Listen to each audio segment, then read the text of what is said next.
The October morning air in Millbrook carried the scent of fallen leaves as Ruth Henderson stepped carefully down her front porch at 6:47 a.m. At 82, she moved with deliberate care, carrying white chrysanthemums wrapped in yesterday's newspaper, the same flowers she'd brought to Frank's grave every morning for 27 years. Her burgundy cardigan was the one Frank had complimented decades ago, and her silver hair was neatly pinned back. The 20-minute walk to Millbrook Memorial Cemetery was her sacred ritual, taking her past familiar landmarks that held a lifetime of memories. But this morning was different. As Ruth approached the cemetery's entrance, she noticed black SUVs lining the street and yellow police tape sectioning off the main pathways. Through the wrought iron bars, she could see officials in dark suits near the memorial wall, the very wall where Frank's name was etched alongside other local veterans. A small crowd had gathered on the sidewalk, some recording with their phones. Ruth recognized Mrs. Patterson from the corner house. "Excuse me," Ruth said softly. "Do you know what's happening? I just need to visit Frank." "Some kind of military ceremony," Mrs. Patterson replied sympathetically. "They've got it all roped off." Ruth looked toward the memorial wall, barely visible through the cluster of officials. Frank's name was there: Sergeant Franklin James Henderson, Vietnam War, 1947-1998. She had visited that wall 1955 times, counting, every single day since his funeral. The ceremony looked formal and important, but surely they would understand. She was just one old woman with flowers, wanting to spend a few minutes with her husband's memory. Ruth walked along the fence until she found a gap in the yellow tape and carefully ducked under. She was halfway to Frank's section when a voice cut through the morning air like a blade. "Stop right there!" Ruth froze, her heart hammering. A young uniformed officer strode toward her, his face set in hard lines. "Ma'am, you are in a restricted area. Step back immediately." Ruth turned slowly. "I'm sorry. I just wanted to visit my husband." The officer's expression didn't soften. "Ma'am, this is a secured area. You need to leave. Now."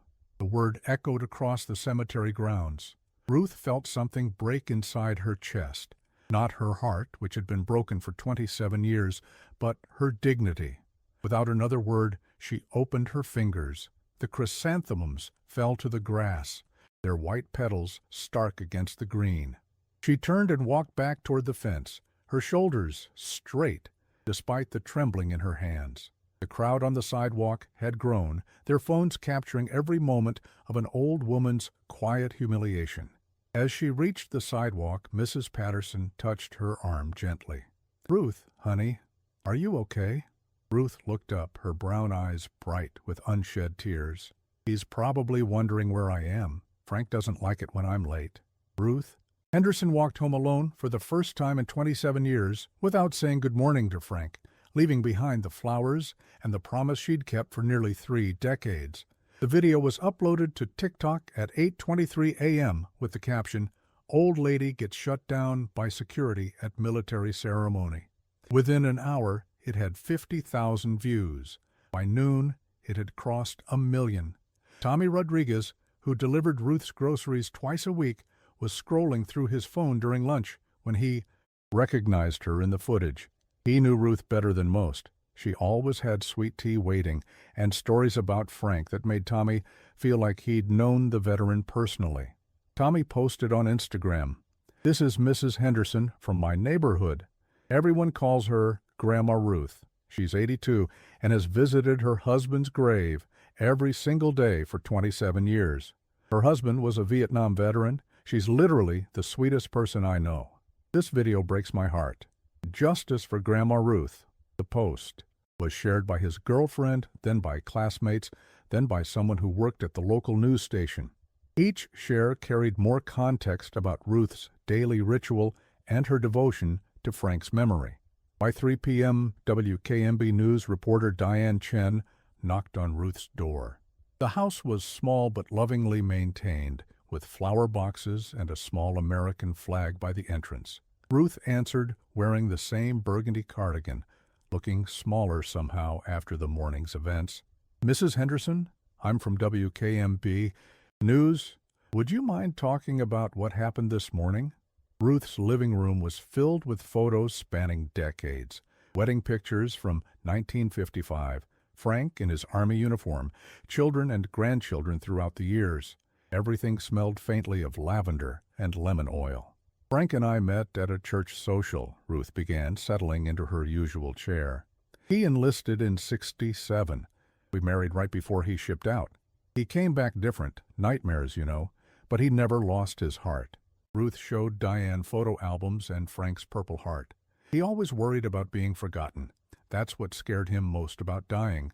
So I promised him that last night in the hospital I'd never let that happen. 27 years? Diane asked. 9,855 days. I keep count. Missed only 3 days. Twice for blizzards, once when I was hospitalized myself. When asked about the morning's incident, Ruth's composure cracked. I just wanted to say, good morning to him. I wasn't trying to disrupt anything. But he was there too, on that wall, and I couldn't stand the thought of him wondering where I was. The story aired at 6 p.m. with the headline, Local Widow's 27-Year Promise Broken by Security Incident. By 8 p.m. it was trending nationally with Dem and Grandma Ruth. The video now had context. Viewers weren't just seeing an old woman in a restricted area.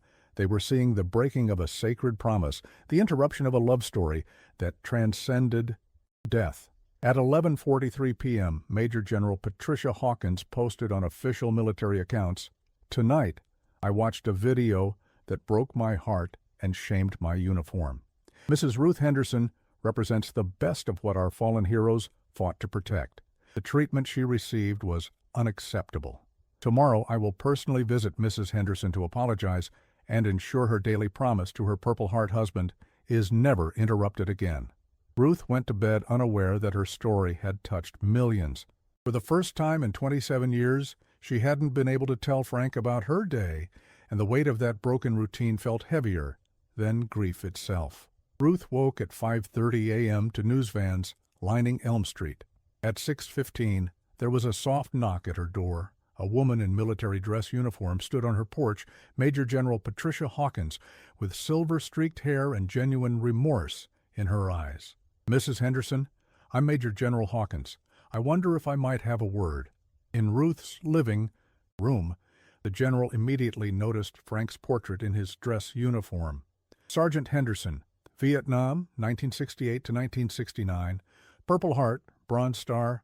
I looked up his service record. Frank never talked much about the war, Ruth said quietly, but he was proud of his service. "Mrs. Henderson, I came to apologize.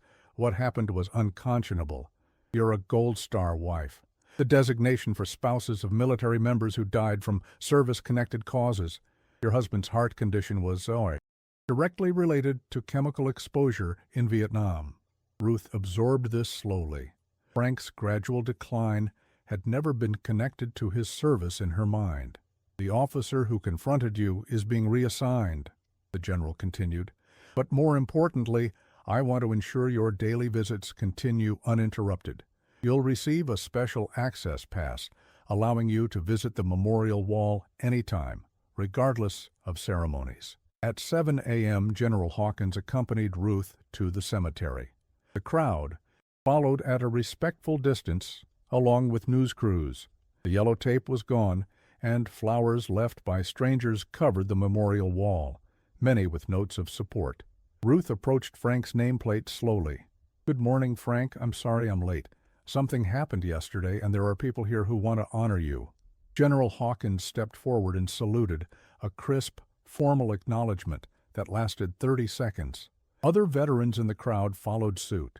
"Sergeant Henderson," the general said formally, "your service is remembered. Your wife's devotion has reminded us all what true love looks like." As they walked back, Ruth noticed the young officer from yesterday standing apart from the crowd. Lieutenant Marcus Webb looked pale, his posture less rigid. "Mrs. Henderson," he said, stepping forward, "I owe you an apology. I was following protocol, but I forgot my humanity." He pulled out white chrysanthemums, the same flowers Ruth had dropped. "I went to 3 stores this morning to find the right ones. I wanted to replace what I made you leave behind." Ruth accepted the flowers. What's your grandfather's name? Staff Sergeant William Webb, Korean War. Then next time I visit Frank, I'll say hello to William too. The fallen take care of each other. I think they'd want us to do the same. The crowd began to disperse, but many approached Ruth individually, veterans, military families, other widows who understood her pilgrimage. Tommy Rodriguez was there with his girlfriend, both holding signs reading, "We love you, Grandma Ruth." By noon, Ruth returned home feeling something she hadn't experienced in 27 years, less alone. Not because Frank was any less missed, but because her love for him had connected her to a community she'd never known existed. That evening, surrounded by flowers and messages from across the country, Ruth looked at Frank's photo and smiled. "I think you'd be proud of all this fuss. You always said the most important thing was bringing people together." 3 months later, Ruth's morning walks to Frank's grave had become community events. Tommy Rodriguez often joined her on his way to classes. Mrs. Patterson brought her walking group, and military families drawn by Ruth's story stayed for the friendship. The memorial wall had been transformed with a small garden where families could sit and reflect. A brass plaque read, "In honor of those who serve, those who sacrifice, and those who remember." Dedicated to Ruth Henderson, whose daily devotion reminds us that love transcends loss. Lieutenant Webb, now Captain Webb, had transferred to serve local veteran families. "Meeting you changed everything," he told Ruth during one of their regular visits. "You taught me that honor isn't about being hard, it's about being strong enough to stay soft." In February, Dr. Caroline Reeves visited with news of the Gold Star Family Support Initiative, a new military program inspired by Ruth's story. "We've received funding for support centers in 50 cities. We'd like you to serve as our first ambassador of remembrance." Ruth's first official duty took her to a support group for recently widowed military spouses, 6 women, united by loss and the particular challenges of military grief. "Everyone tells me to move on," said Jennifer Martinez, whose husband died in Afghanistan, "but I don't want to move on. I want to remember him." "People think remembering is the same as not healing," Ruth replied, gently. "But love doesn't end just because life does. The trick is finding ways to carry that love forward that honor both the person you lost and the life you still have." "How do you do that for 27 years?" asked Margaret Collins. "You don't choose once. You choose every day, sometimes every hour. Some days the choice is easy, other days it's hard. Both kinds of days are okay." Ruth's work expanded over the months. She spoke at military bases, consulted on support center designs, and maintained her daily routine with Frank while building something larger around it. The first Gold Star Family Support Center opened in Millbrook in June, housed in a renovated Victorian mansion. Ruth was given an office that became a gathering place for informal conversations over tea with someone who understood their journey. On opening day, Ruth's sons arrived from across the country. "Dad would be so proud," Michael said, "not just of what you've built, but of how you've helped others build something too." That evening, Ruth sat on the bench near Frank's nameplate, watching fireflies blink among the oak trees. "Frank, I think we've started something bigger than either of us imagined." A young couple approached, holding hands and crying. The woman explained they were looking for a burial place for her husband, killed in a training accident. "Would you like me to tell you about this place?" Ruth asked. "About what it means to have a community that remembers?" Ruth spent an hour walking them through the cemetery, sharing stories of families who had found comfort there and the way individual acts of remembrance had grown into mutual support. "The most important thing is that you're not choosing alone," Ruth concluded. "There's a whole community here that understands and will help you carry this however you need to." Later that night, Ruth found an invitation to keynote the National Military Family Conference in Washington, D.C. "Your work has exceeded our highest expectations," Dr. Reeves had written. "The Millbrook Center has become our model program." Ruth looked at Frank's photo. "What do you think? Ready to help some more people?" She called Dr. Reeves. "About that conference, yes, I'll do it." The next morning, Ruth walked to the cemetery thinking about all the people she would meet and all the ways individual acts of remembrance could weave together into something larger than any one person's grief. "Good morning, Frank," she said, touching his nameplate. "Ready to change some more lives today?"